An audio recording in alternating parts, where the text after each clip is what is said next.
Tres empates, finales de partidos muy igualados, todo abierto por arriba, aunque bastante encarrilado en clave Europa. El final que se viene por abajo es agónico, es tiempo de asobar, así que venga, vamos a darle caña.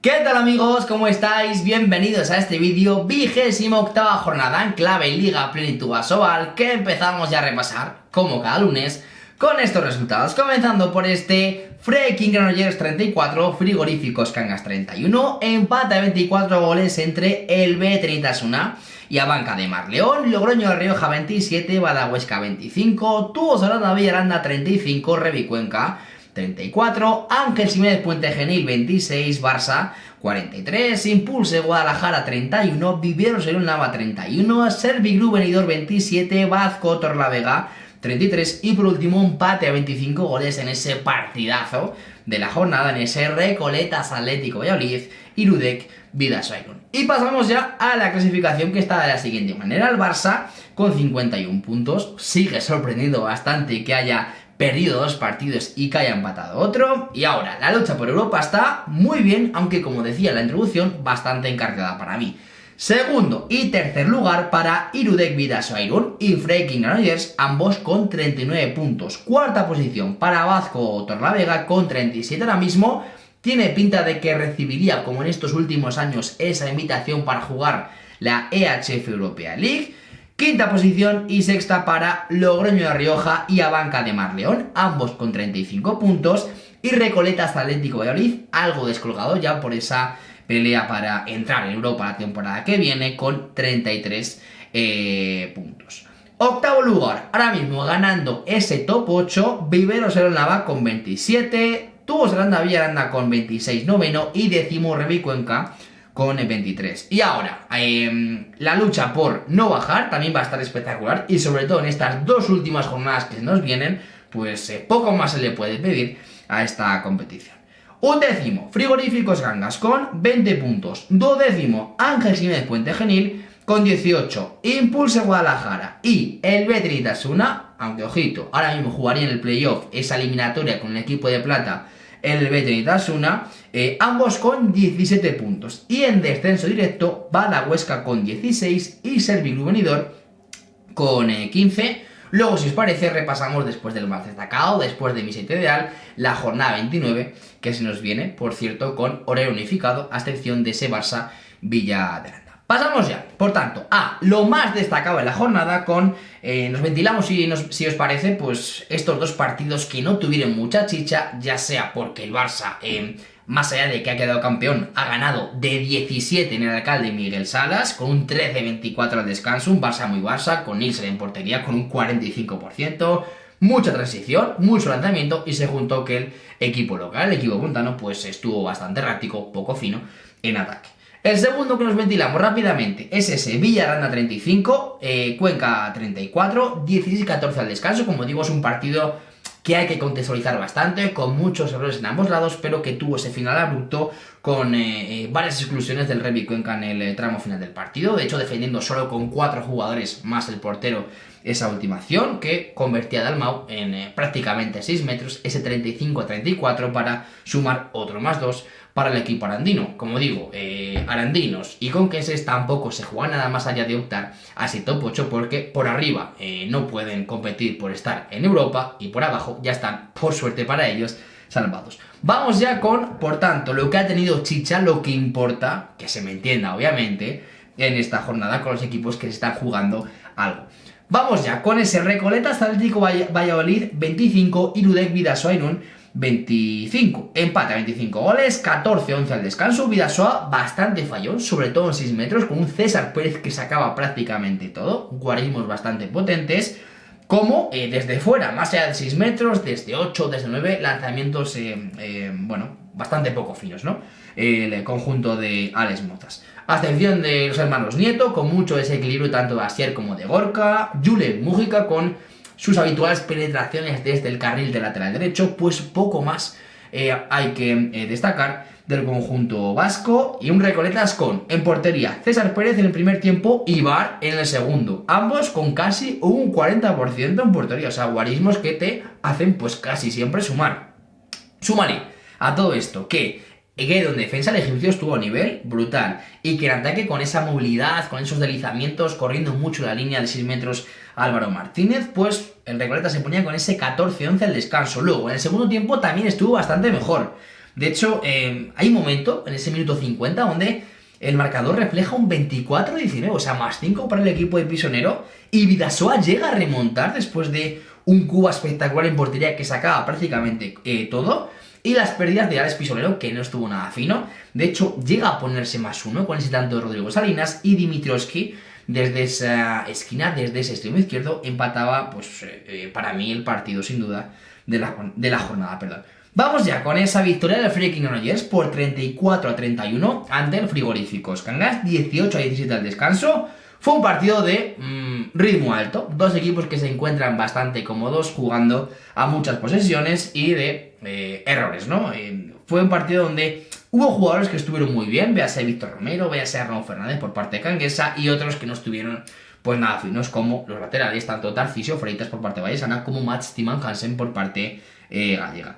Muy bien, Payas, no me cansaré de destacar a este jugador, siempre que sale siempre aporta. De hecho, Jorge Pérez en el primer tramo de temporada, hasta que tiene esa lesión de ligamento cruzado anterior de su rodilla. Ahora con Luka Krivokapis, después de ese fichaje que me ha parecido muy acertado por parte del equipo de Nacho Moyano, siempre aparece, pero con todo igualado. Hay dos balones al poste de Cangas, de Martín, que yo tengo por aquí apuntado, y de Mats Timan. Otra pérdida muy tonta de Manu Pérez, que es un jugador que es mi debilidad de la liga, después de Ferran Castillo y alguno que otro más. Pues lo aprovecharon Granollers con un Sergi Franco que estuvo muy bien, anotando los goles claves del partido, alguno que otro a la contra, y se finí con ese más 3, con ese 34-31. Pasamos a esa victoria muy importante del Vasco Torlavega en Benidorm, 27-33.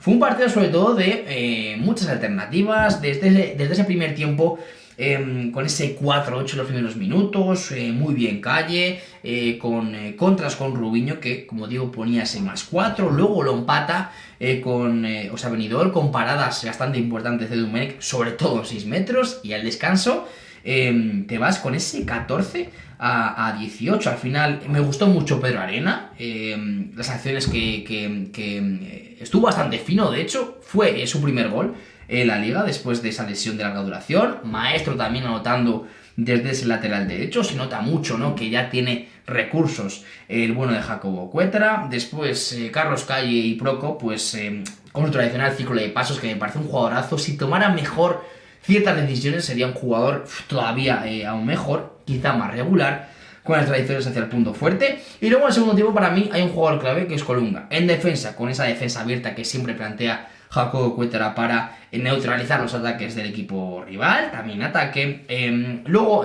tuvo un momento venidor donde se acercó bastante con ese látigo de Joao Bandeira desde ese lateral izquierdo, pero Calle, más una superioridad que hay por ahí, pues le hizo sumar al equipo besallense, una victoria pues muy importante de cara a afianzarse, como decía anteriormente, en esa cuarta posición que seguramente te dé ese billete, aunque sea para jugar la previa de la EHF Europea League. Pasamos ya a ese empate a 24 tantos entre el Betanaitasuna y la banca de Marleón, 13-15 al descanso. Una Naita que, como suele ser habitual esta temporada, estaba más cómodo corriendo en las transiciones, con una buena versión tanto de Martín Ganuza desde el extremo izquierdo como de Xavi González desde el derecho, y además pues con bastantes más recursos, ¿no? Desde el lanzamiento de Miñambres, el lanzamiento exterior de Marwan, Benítez siempre apareciendo en 6 metros o siempre encontrando y dando soluciones al equipo de Dani Gordo. Más efectivo también Carlos Álvarez, sobre todo desde los 7 metros. ¿Por qué se empata? Pese a Álvaro Pérez, otro de esos jugadores,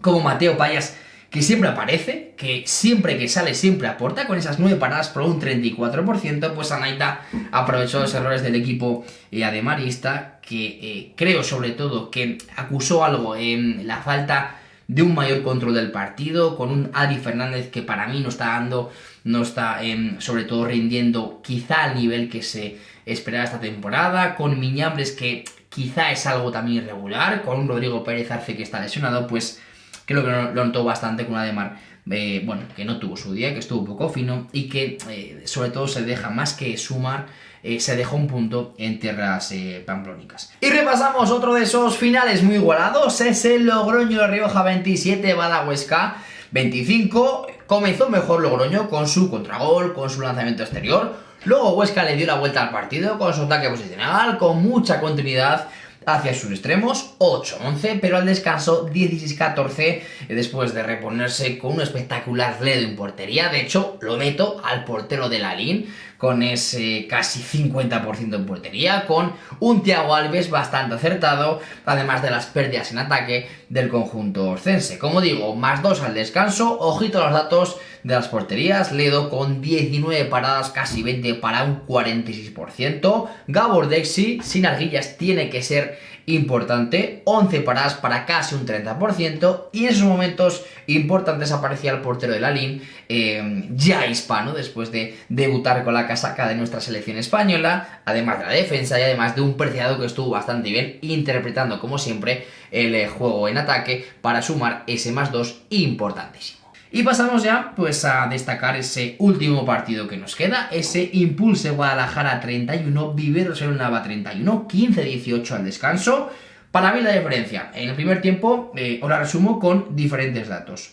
4 errores del equipo local por 2 del equipo visitante, 3 paradas del equipo local por 7 del equipo visitante, y sobre todo, además del juego hacia extremos, con un Salah Timeser que estuvo bastante bien en el primer tiempo, luego en el segundo, en el momento clave, tuvo algún que otro error, sobre todo de falta de control. Para mí, los lanzamientos de Mario Nevado está a un nivel brutal y lo está aprovechando mucho el equipo de Senovilla. En el segundo tiempo empezó muy bien pletórico Luis de Vega. De hecho, luego hubo un momento donde Heights y Mielsask le daban muchas soluciones al equipo de Requena, Nevado y Salah Timeser por un lado, y del 28-31, a falta de poco más de minuto y medio, se pasa a ese 31-31 para mí por la falta de control de Salah Timeser en ese tramo final del partido, donde, joder, son 3 goles de diferencia, solo quedan por jugarse 90 segundos, así que creo que hay que ser mucho más cucos, mucho más listos para sacar ese +2, pero bueno, Nava de momento está cumpliendo ese objetivo ahora mismo que tiene en la clasificación, que es estar en ese top 8. Y pasamos ya a mi sección favorita, a el 7 ideal, empezando por Sualedo, para mí el MVP de la jornada, con casi 20 paradas, 19 para un 46% en portería.